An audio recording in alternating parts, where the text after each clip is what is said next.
नमस्कार, स्वागत है आपका ईटी नाउ स्वदेश पर। मैं हूं आपके साथ पूजा त्रिपाठी और आप देख रहे हैं गुड मॉर्निंग स्वदेश। हफ्ते का पहला कारोबारी सत्र, लेकिन इस महीने की एक्सपायरी को अब हम धीरे धीरे अप्रोच कर रहे हैं, तो उस लिहाज से ये हफ्ता बाजार के लिए काफ़ी इंपॉर्टेंट होगा, देखना होगा। आगे हम समझेंगे कि इस हफ्ते कौन से अहम लेवल्स होंगे जिस पर कि आपको नज़र रखनी है, क्योंकि सीरीज़ की एक्सपायरी है, तो उस लिहाज से कॉशियस यहाँ पर ट्रेड करिए। लेकिन उसके पहले एक बार नज़र डाल लेते हैं एशियाई बाजारों पर, और इस वक्त काफ़ी मिले जुले संकेत मिल रहे हैं एशियन मार्केट से।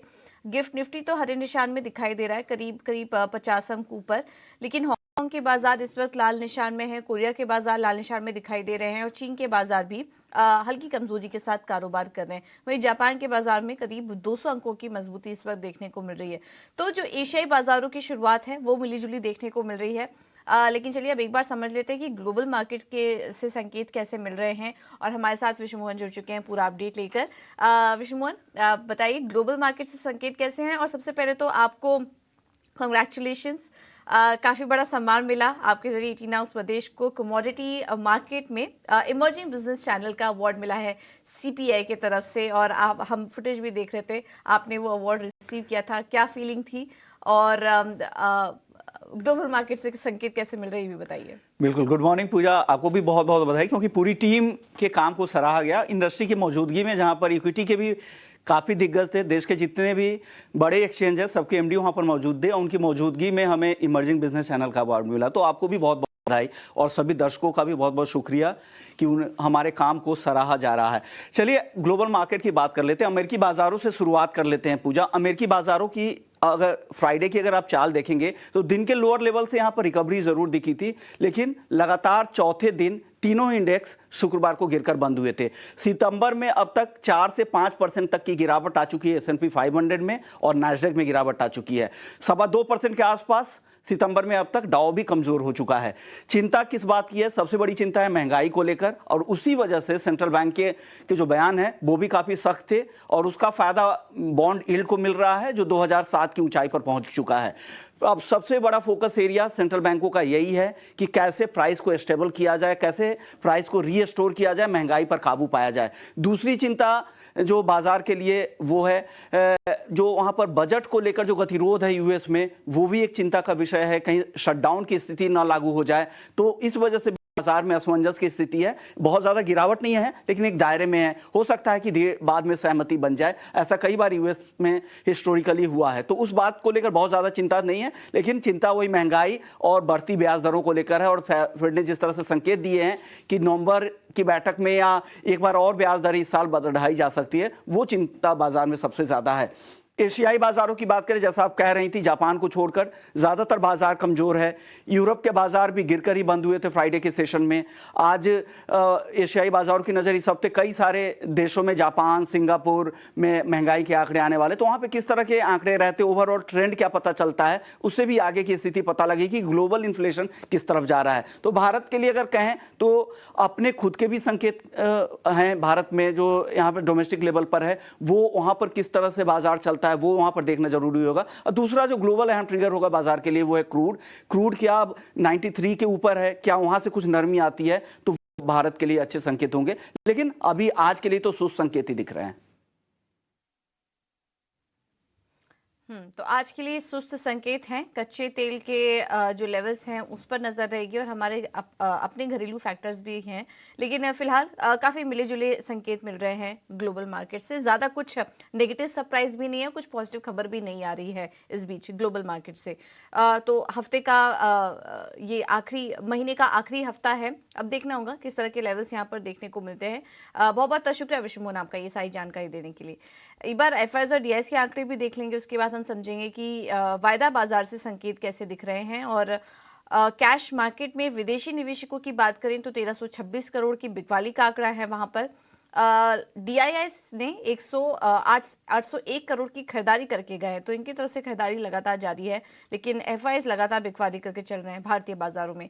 इंडेक्स फ्यूचर में देखेंगे तो 1123 करोड़ की बिकवाली, और इंडेक्स ऑप्शन में एफआईआईज करीब 7000 करोड़ की बिकवाली करके गए हैं।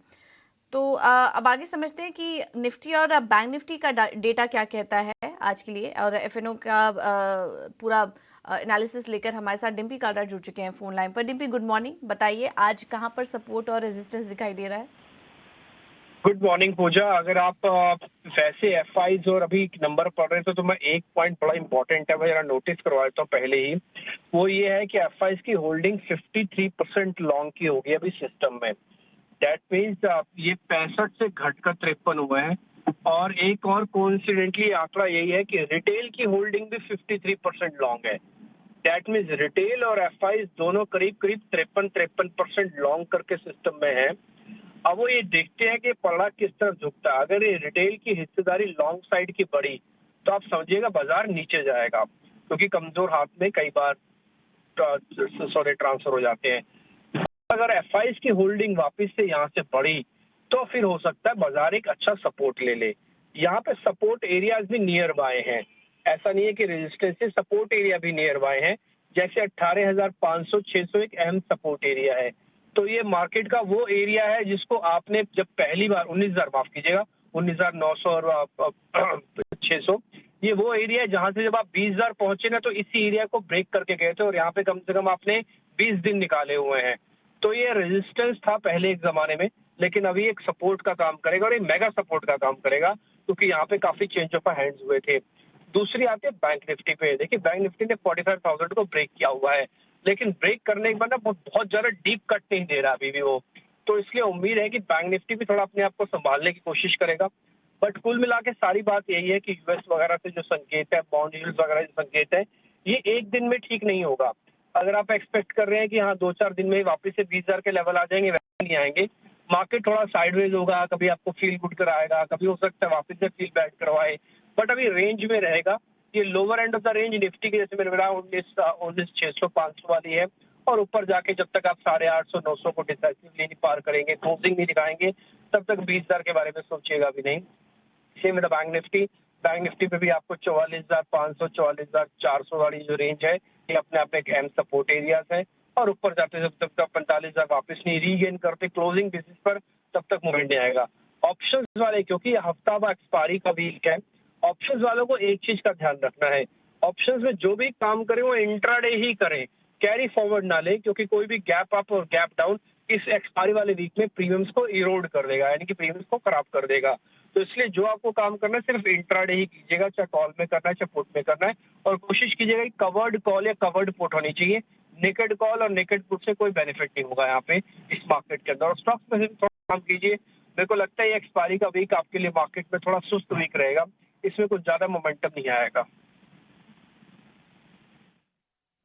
बहुत बहुत शुक्रिया डिम्पी ये अपडेट देने के लिए। तो ग्लोबल मार्केट से भी संकेत सुस्त हैं और फिलहाल एफएनओ डेटा भी सुस्त ही नजर आ रहे हैं पूरे हफ्ते के लिए। रेंज आपको बता दी गई और 2-3 पॉइंट्स जो डिम्पी अभी हाईलाइट भी कर रहे थे कि रेंज में रहेगा बाजार। लेवल्स आपको बता दिए हैं। अहम सपोर्ट जो निकल कर आ रहे हैं निफ्टी के लिए वो 19,600 से 19,500 का है। ऑप्शन ट्रेडर्स संभल के ट्रेड करें, इंट्राडे के लिए ही ट्रेड करें, कैरी फॉरवर्ड ना करके जाएं और स्टॉक स्पेसिफिक रहने की रणनीति आपको दी जा रही है, क्योंकि हम बार बार आपको हाईलाइट कर रहे हैं कि एक्सपायरी हफ्ता है तो कॉशियस रहिए थोड़ा इंडेक्स में ट्रेड करने के पहले।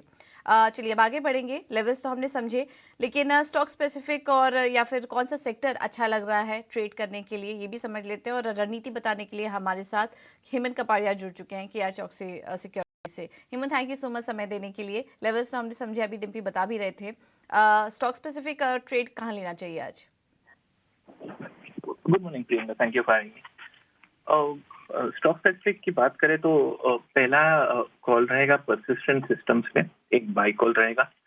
स्टॉक ने ऑलमोस्ट अपवर्ड बार रिवर्सल दिया है शुक्रवार के ट्रेडिंग सेशन में। अगर आप देखेंगे डेज लो से रिकवर करके डेज हाई पे बंद आया है। इंट्राडे इंडिकेटर देखेंगे तो सब क्रॉस ओवर बाय में आ चुके हैं। स्टॉक मीडियम और लॉन्ग टर्म अप ट्रेंड में चल रहा है, मतलब 1-1.5 हफ्ते पहले ही ऑल टाइम हाई कायम किया है। तो सेटअप काफी पॉजिटिव है। एक हल्का सा करेक्शन है जो शायद खत्म होने के मूड में है। तो परसिस्टेंट सिस्टम पे बाय कॉल रहेगा। 5845 की एंट्री, 5800 का स्टॉप लॉस और 5935 का टारगेट रहेगा परसिस्टेंट सिस्टम। दूसरा स्टॉक रहेगा एक सेल कॉल रहेगा सन फार्मा में। सन फार्मा ने एक हल्का सा राउंडिंग टॉप किया है। मैकेनिकल इंडिकेटर्स क्रॉसओवर सेल आ चुके हैं, ओवरबॉट स्थिति है। तो सन फार्मा में 1135 के आसपास की एंट्री रहेगी, सेल कॉल रहेगा, 1142 का स्टॉप लॉस रहेगा और 1121 का टारगेट रहेगा। तो पर्सिस्टेंट सिस्टम पे बाय कॉल रहेगा और सन फार्मा पे सेल कॉल रहेगा। ओके, थैंक यू हेमन, आपका समय देने के लिए, रणनीति सुझाने के लिए। तो एक buy sell call Sun Pharma में बिकवाली करिए, परसिस्टेंट में खरीदारी करने की सलाह, लेवल्स भी आपको बताए। अब आगे बढ़ेंगे और बात करते हैं खबरों वाले शेयर्स की। हमारे साथ शरद जुड़ चुके हैं पूरी जानकारी लेकर। शरद, गुड मॉर्निंग, बताइए। जी बिल्कुल, गुड मॉर्निंग पूजा। तो सबसे पहले जो है ऑफकोर्स प्राइमरी मार्केट्स पे जो है पूरी फोकस रहने वाली है। यहाँ पे JSW इंफ्रा 13 साल बाद JSW ग्रुप की जो है ग्रुप कंपनी से आ रही है IPO। यहाँ पे देखा जाए तो प्राइस बैंड लगभग 113 to 119 रुपीज़ पर शेयर है। इशू प्राइस 2800 करोड़ का है, 1260 करोड़ लगभग इन्वेस्टर्स से आए हैं, जहाँ पे GIC जैसे बड़े दिग्गज इन्वेस्टर्स भी शामिल हुए हैं। अपडेटर सर्विसेज की भी IPO खुल रही है। ये कंपनी जैसे कि टीम लीज या सिस जैसी कंपनी होती है स्टाफिंग सॉल्यूशंस की, वो वाली कंपनी है। और इसकी जो प्राइस बैंड है 280 से 300 रुपये प्रति शेयर पे है और इशू साइज रखा गया है 640 करोड़ रुपए का। अब बात करेंगे कंपनी स्पेसिफिक मूव्स, तो यहाँ पे ऑफकोर्स डेल्टा कॉर्प को जो है इंटीमेशन आया है टैक्स लायबिलिटी का लगभग 11,000 करोड़ के GST पे, तो इस पे जो है नेगेटिव डेवलपमेंट देखने मिल सकता है। Steel stocks Tata steel, JSW steel focus में रहेंगे कि भारत के जो स्टील मिल के जो है उन्होंने 750 रुपये प्रति टन जो HRC प्राइसेस बढ़ा दी और ये दूसरा प्राइस हाइक जो है सितंबर के महीने में देखने मिल रहा है। आगे जाते हुए भी एनालिस्ट का मानना है कि प्राइस हाइक्स देखने मिल सकते हैं। ICICI लोम्बार्ड में संजीव मंत्री को जो है MD CEO जो है बनाया गया है अगले 5 साल के लिए। ये ICICI ग्रुप में ऑलरेडी 20 साल से थे अलग अलग लीडरशिप पोजीशंस पे। छोलामंडलम होल्डिंग्स की बात करें तो नोमोरा इन्वेस्टमेंट में 0.8% स्टेक लिया। जैगल प्रीपेड जिसपे हाल ही में लिस्टिंग हुई थी, यहाँ पे वैल्यू क्वेस्ट इन्वेस्टमेंट एडवाइजर्स जो धर्मशी द्वारा प्रमोटेड एंटिटी है, उन्होंने 3.6% स्टेक जो है ओपन मार्केट में लिया। इरकॉन इंटरनेशनल की बात करें तो श्रीलंकन की जो मिनिस्ट्री ऑफ ट्रांसपोर्ट है वहाँ पे 122 करोड़ का कॉन्ट्रैक्ट साइन किया है। स्ट्राइड्स फार्मा फोकस में रहेगा। पहली बात तो US FDA अप्रूवल आई है फैट रिडक्शन ड्रग को लेके, और आज शाम को 5 बजे जो है इंपॉर्टेंट मीटिंग होने वाली है जहाँ पे एनालिस्ट मीट होगी, जहाँ पे वो अपने CDMO के बिजनेस से उसको कंबाइन कर सकते हैं ग्रुप एंटिटी में। तो एक रिस्ट्रक्चरिंग का थीम रह सकता है, तो उसको ज़रूर फोकस में रखिएगा। सनोफी इंडिया की बात करें तो नो ऑब्जेक्शन सर्टिफिकेट जो है वो आया है BSE से, जहाँ पे जो अपनी डिमर्ज करने वाले हैं कंज्यूमर हेल्थ केयर बिजनेस। अब बात करते हैं लक्स इंडस्ट्रीज़ के लिए, तो ऑफकोर्स वो ऑन फ्राइडे का ट्रेडिंग सेशन में जो है रिपोर्ट्स आ रही थी कि इनकम टैक्स डिपार्टमेंट की जो है सर्चेस चल रही है उनके प्रेमिसेस में। अब जो है कंपनी ने कहा है कि सर्वे जो है इनकम टैक्स की कंडक्ट हो रही है और कंपनी जो है फुल कोऑपरेशन कर रही है अथॉरिटीज़ के साथ। अब बात करते हैं वैभव ग्लोबल की। यहाँ पे शॉप TJC एक UK की जो है एक टेलीशॉप ब्रांड है, उनके साथ जो है उनकी वो एसेट्स एक्वायर करने वाला। अब ये एसेट जो है इंटेलेक्चुअल प्रॉपर्टी वाली एसेट्स होती है, यानी कि राइट्स, ब्रॉडकास्टिंग राइट्स, ऐसे एसेट्स आने वाले हैं। तो आगे जाते हुए सिनर्जी देखने मिल सकता है, यानी कि पॉजिटिव स्टॉक के लिए। हिंदुस्तान फूड्स 310 करोड़ रेस की है QIB इन्वेस्टर्स से, लेकिन जो बड़े दिग्गज इन्वेस्टर्स हैं वो इंक्लूड करते हैं इन्फिनिटी होल्डिंग्स, मलाबार फंड और sixth sense fund. Kirloskar ferrous भी फोकस में रहेगा। एक SPV उन्होंने बनाया है जहाँ पे वो एक पोर्ट और पावर प्रोजेक्ट खोलेंगे तमिलनाडु में। ठीक है, तो ढेर सारी खबरें हैं, इन पर नजर रखिए। बहुत बहुत शुक्रिया शरद आपका ये सारी जानकारी देने के लिए। ब्रोकरेज रिपोर्ट की वामाक्षी जुड़ चुकी है हमारे साथ पूरा अपडेट लेकर। वामाक्षी, गुड मॉर्निंग, बताइए। जी बिल्कुल, शुरुआत करते हैं हम बजाज फाइनेंस के साथ। कंपनी अक्टूबर 5 को एक बोर्ड मीटिंग में फंड रेजिंग को कंसिडर करने वाली है और इसी पर काफ़ी सारे ब्रोकरेजेस आए हैं। जेफरीज हाईलाइट कर रहे हैं कि कंपनी ये कैपिटल रेज कर रही है स्ट्रॉन्ग AUM ग्रोथ को सपोर्ट करने के लिए। इनफैक्ट वो अज्यूम कर रहे हैं कि ये जो इशूज़ है करीब 8,000 करोड़ का हो सकता है। 2% का डाइल्यूशन ज़रूर एक्सपेक्टेड है, मगर FY24 का EPS और बुक वैल्यू पर शेयर करीब 6 और 11% रिस्पेक्टिवली से बढ़ सकता है, मगर रिटर्न ऑन इक्विटी उन्हें गिरती हुई नजर आ रही है 22% पर। मगर इसके बावजूद जेफरीज ने बजाज फाइनेंस पर अपनी खरीदारी की राय को बरकरार रखा है। CLSA का बजाज फाइनेंस पर कहना है कि कैपिटल रेस करीब 4 साल के बाद कंपनी कर रही है, लॉन्ग टर्म ग्रोथ को ये फ्यूल कर रही है। इनके भी एक्सपेक्टेशंस है कि करीब 10 से 13% के बीच में बुक वैल्यू पर शेयर का अक्रेशन एक्सपेक्टेड है। इनफैक्ट वो उन्होंने अपने लोन एस्टिमेट्स को भी करीब 2 से 3% तक बढ़ाया है। अगले 2 साल के लिए। तो इसी के चलते CLSA ने बजाज फाइनेंस पर खरीदारी की राय तो बरकरार रखी ही, मगर अपना टारगेट प्राइस भी बढ़ाकर 9,500 रुपये प्रति शेयर पर कर दिया है। और आखिर में हम फोकस करेंगे इरकॉन पर। एंटीक की तरफ से रिपोर्ट आ रही है, ये हाईलाइट कर रहे हैं कि रेलवे डोमिनेटेड ऑर्डर बुक के चलते अच्छी रेवेन्यू विजिबिलिटी नजर आ रही है कंपनी के लिए। रेलवे एक्सपेंडिचर के चलते कंपनी का ऑर्डर बैकलॉग ड्राइव होता हुआ नजर आ रहा है और इनफैक्ट कंपनी के पास फर्स्ट मूवर एडवांटेज भी है हाई स्पीड रेल में। तो ऑल इन ऑल इसी के चलते एंटीक ने इरकॉन पर खरीदारी की राय के साथ कवरेज शुरू की है। टारगेट प्राइस दिया है 176 रुपीज़ प्रति शेयर का। ओके, थैंक यू वामाक्षी ये सारी जानकारी देने के लिए। चलिए अब आगे बढ़ते हैं और बात करते हैं कमोडिटी मार्केट की। रणनीति बताने के लिए हमारे साथ कुंवर जी ग्रुप के रवि दियोरा जुड़ चुके हैं। Ravi, good morning. कैसे ट्रेड करें? सोने चांदी से पहले शुरुआत कीजिए, कैसे ट्रेड करें वहां पर? Good morning. डेफिनेटली आज थोड़ा बहुत मार्केट में एक रेंज बाउंड ट्रेड रहेगा, पर्टिकुलर जिस हिसाब से ग्लोबल मार्केट में थोड़े क्यूज के अभाव है। बट यस, सुबह जो चाइना से न्यूज आए, फिर से प्रॉपर्टी मार्केट मीन्स वहां पे देखे तो उसमें एक वॉल्टालिटी है। तो लग रहा है कि थोड़ा बहुत वहां पे रेस्टिव मूव रहेगा। साथ में US treasury yield 14 years high के ऊपर ही ट्रेड कर रहे हैं। तो मुझे लग रहा है हायर लेवल से सेलिंग का प्रेशर गोल्ड एंड सिल्वर में देखा जा सकता है। गोल्ड में बिकवाली करे 59,200 के करीब, 59,400 का स्टॉप लॉस। डाउन साइड 58,600 तक के लेवल देखे जा सकते हैं। वही सिल्वर 73,700 पे सेल करे, स्टॉप लॉस 74,000 का लगा है। डाउन साइड 72,700 तक के लेवल देखे जा सकते हैं। तो मुझे लग रहा है गोल्ड सिल्वर में हायर लेवल से थोड़ा प्रेशर बना रहेगा। ओके, तो प्रेशर बना रहेगा, बिकवाली करके चलिए सोने चांदी दोनों में ही। रवि, इसके अलावा क्रूड में पर भी सलाह दीजिए, कैसे ट्रेड करें कच्चे तेल को? कच्चे तेल में जो सप्लाई के इश्यूज है लगातार बने हुए, लास्ट वीक में हायर लेवल से थोड़ा प्रेशर पे आया था। मुझे लग रहा है कि आज थोड़ा बहुत रेस्टिव ट्रेड हो सकता है। सैलून राइस का रणनीति वहां पे रखना चाहिए। अगर 7500 के करीब क्रूड मिलता है तो उसमें बिकवाली करे, स्टॉप लॉस लगाए 7560 का, और डाउन साइड 7400 तक के लेवल की मैं उम्मीद कर रहा हूँ। 7400 तक के लेवल्स क्रूड में देखने को मिल सकते हैं। तो सेल ऑन राइज की रणनीति अपनाइए, थोड़ा हल्का प्रेशर यहाँ पर आ सकता है कच्चे तेल में। और बेस मेटल में आप कहाँ मौके देख रहे हैं रवि? बेस मेटल में जो चाइना ड्रिवन फंडामेंटल्स है वहां पे थोड़ा नेगेटिविटी रह सकते हैं। लाइक जिंक, कॉपर में थोड़ा मुनाफा वसूली का ट्रेड आप देखा जा सकता है। बट एल्यूमिनियम काफी स्ट्रांग है, उससे चाइना के वैसे भी फंडामेंटल के इतना ज्यादा इम्पैक्ट नहीं होता। तो आई थिंक एल्यूमिनियम में सितंबर कॉन्ट्रैक्ट में 203 के करीब बाय करे, 208 का स्टॉप लॉस और 200 तक के टारगेट 200 का एक स्टॉप लॉस रखना है, 208 तक के टारगेट आपको सितंबर कॉन्ट्रैक्ट में देखे जा सकते हैं। हालांकि जिंक में मुझे लग रहा है कि इसमें बिकवाली रहेगी, क्योंकि चाइनीज प्रॉपर्टी मार्केट के साथ सीधा कोरिलेशन है। तो लास्ट क्लोजिंग 226.40 पे था, बेचे उसको, इधर स्टॉप लॉस ऑफ 228, टारगेट रहेगा 223। तो जिंक में बिकवाली करके वही एल्यूमिनियम में बाय करके वहां पे ट्रेड लिया जा सकता है। ओके, थैंक यू रवि आपका समय देने के लिए और ये रणनीति सुझाने के लिए। एल्यूमिनियम में बिकवाली खरीदारी के लिए 208 के टारगेट के लिए, और बाकी सभी स्पेसेस में भी आपको राय दे दी गई है। क्विकली आगे बढ़ेंगे और इक्विटी मार्केट में मौके कहाँ दिख रहे हैं ये एक एक करके आपके सामने रखेंगे। स्वास्तिका इन्वेस्ट मार्ट में त्रिवेणी इंजीनियरिंग ने में तेजी करने की राय इन्होंने दी है, 420 का होगा टारगेट, स्टॉप लॉस है 365 का।